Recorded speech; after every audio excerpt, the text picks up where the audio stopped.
2, 3. Good afternoon, Ms. Flores. Good afternoon. So glad that you were able to make it in today. We met with you about a week ago. You did your second interview here at Lincoln Middle, and I'm so happy to say that we have you here on campus with us now. You're here to do a building tour today. I don't know if my secretary made that known to you that you were here to do that. Yes, you did. One of the things we're going to do today, the process will be us talking a little bit about Lincoln Middle School, our vision for the campus, what we're looking to do, and also touring you around the facility, letting you see what we have here, some of the programs that we offer here at Lincoln Middle School, and then to see if you have some further questions about that. Okay? Okay. So our vision here at Lincoln Middle is to instruct students as much as possible. Okay, cut. 2, 3. Our vision here at Lincoln Middle is to educate our students to become positive and productive citizens of society. Okay, so that is our vision here. We're also working on building that mission and vision as a school culture. So that's something that we're starting with, but we want to work on revamping that within the school year, that mission and vision. A lot of what we have here, we have extracurricular activities. During the interview process, we didn't talk much about the different departments, but we did speak about some of the things we have to offer here for you at Lincoln. And since you're going to be one of our ELA teachers, we do have a drama department. So we have a drama department here on campus that's ran by our ELA team. We're also looking into getting a debate team. A lot of our kids have expressed the interest here at Lincoln Middle to be a part of the debate team. So our social studies department is going to be a part of lifting that project as well as ELA.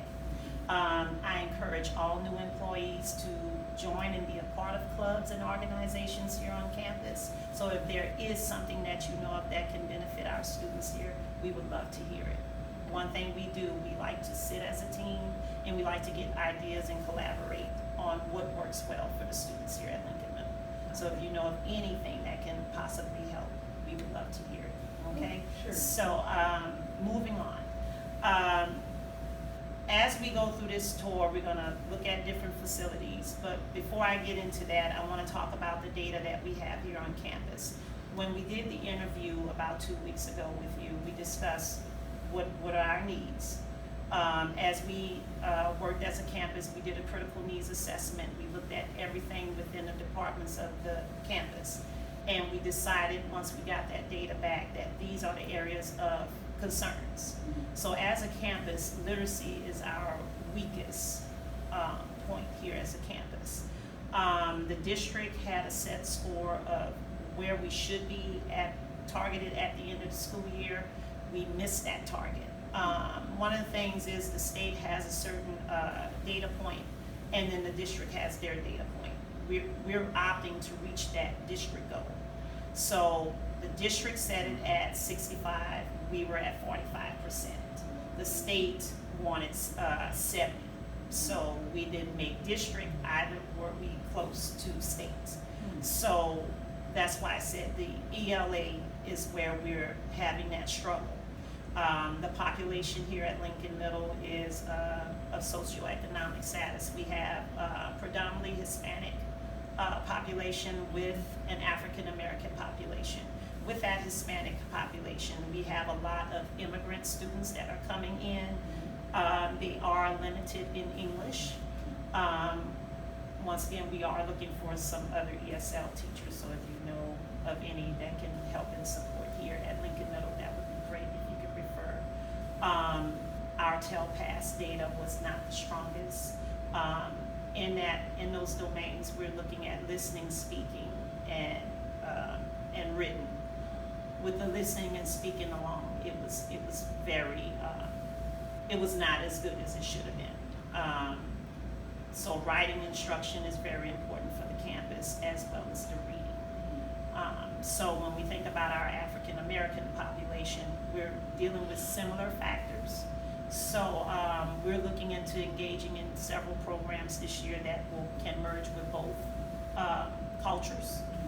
So when you think about students who are not reading at grade level by third grade, we already know what to expect with them moving forward. So now they get to middle school, and here where we have that problem.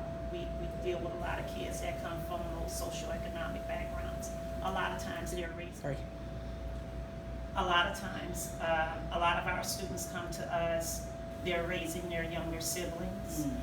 We have a lot of kids that are being raised by grandparents, and that's not to say that these kids can't have the same learning opportunities as any other students that come from well-off districts or well-off campuses where they can have the access they need. We try to provide that here for them. A lot of times I tell my teachers, you gotta kind of look at yourself in the classroom as not only that teacher of instruction, but you're also that mother, you're that father, you're that nurse, you're everything to these kids. So I encourage my teachers to give their heart in whatever they do, because your heart will show to those students, and the students will give back and receive whatever you're giving them. So we're working now on doing whatever we can to help build that literacy concept. This past summer, I've sent my teachers to trainings for a new program that we want to adopt here on a middle school level called the Strategic Instructional Model. I will get you in that training sometime in the first half of the school year, of course, so that you can also start implementing that program. We will have a staff development on that piece, and I'll discuss that a little further. But back to our students, they're needy. They're gonna come to you needy. But as that teacher, giving your heart and giving your dedication all the time will pay off in the classroom, and working closely with our kids, making sure we give them the intervention they need, the resources, we have those available. Whatever you need as a teacher, we're here to support you, okay? So when we think back, I'm gonna go back to the data. When we think back at the data, we're talking about the TELPAS right now, we're talking about STAR. So in both of those areas, we fell short. So now as a campus, we have to work together as a team and figure out where do we go from here? When we look at data and we assess what's there, that data leads us to what the decisions that need to be made for the campus further along. Okay. So now, what do we do to get that ready? So you're gonna work with a team of teachers, and we told you what your assignment is. Yeah. The team of teachers you're working with, of course, they're veteran teachers. A lot of them have been in the teaching profession for quite some time. We've had some issues with those teams of teachers, being that a lot of times they don't want to try new things. But you're fresh. You told us all the things you've done at your last place of work, and we're looking for you to bring those ideas here at Lincoln Middle, and I think you will be a great asset to our team here. Okay? Do you have any questions so far before I move on? Not really, but one question. Yes.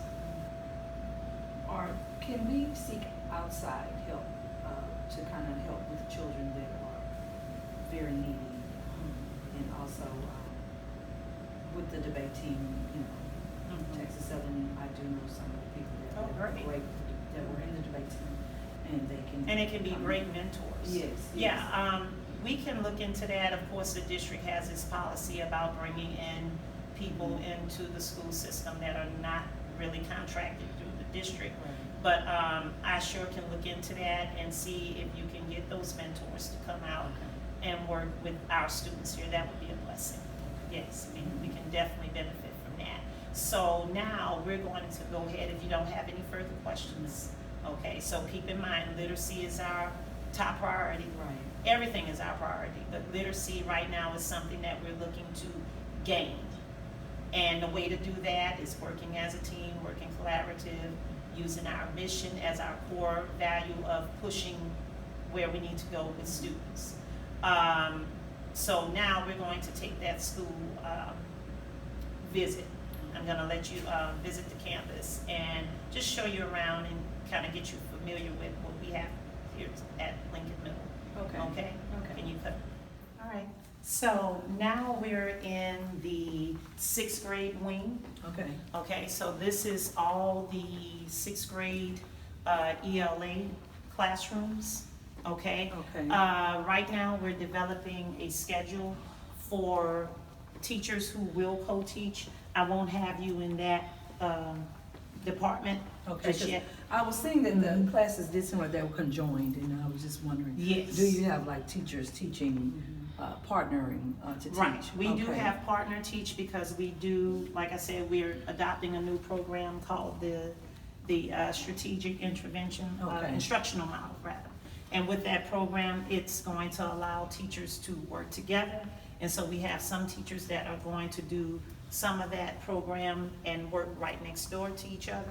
And then some will be in different areas. How often do you allow for your teachers to collaborate and, to gather their ideas and points and plan?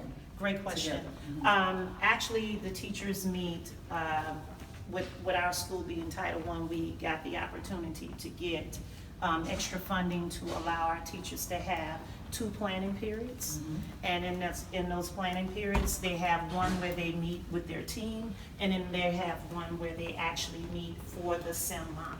Oh, okay. So you get the opportunity to have 2 planning periods. Wow. So the one where they meet for the SIM piece is where they meet as a team and collaborate about SIM material. The other planning is where they meet with their team lead and they discuss assessments, they discuss daily work, the original information that you would get in a professional learning community. Oh, okay. Is what they would do during that time. Okay. I encourage all teachers to meet for both. So, pretty much that's how it is on a daily basis. So you will have 2 planning periods. Okay. Over here is the office of our plant operator. Oh, okay. You'll get to meet her. She'll be here by the end of the week. Oh, okay. Okay. Here, we have our dining room for the school. This is the school cafeteria. Awesome.